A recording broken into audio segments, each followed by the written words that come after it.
बहुत समय पहले की बात है।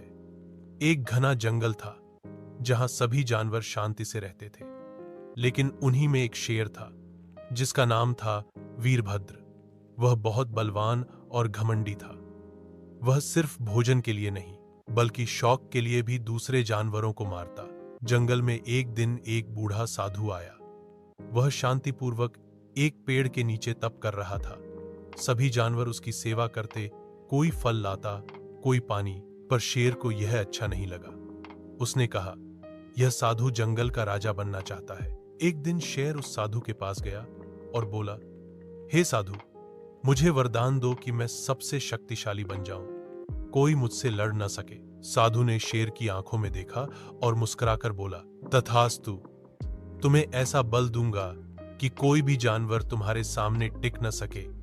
लेकिन एक शर्त है, तुम कभी निर्दोषों को हानि नहीं पहुंचाओगे। शेर ने वरदान पाते ही साधु को धन्यवाद कहा, पर जल्द ही उसकी फितरत सामने आ गई। वह और भी ताकतवर होकर जंगल के नियम तोड़ने लगा। उसने शर्त तोड़ दी और फिर से निर्दोष जानवरों को मारना शुरू कर दिया।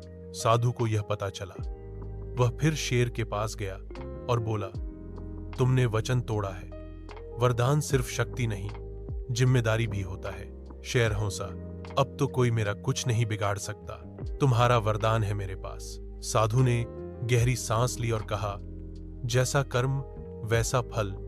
मेरा वरदान था, मैं ही वापस ले सकता हूं। साधु ने एक मंत्र पढ़ा और शेर की सारी शक्तियां खत्म हो गईं।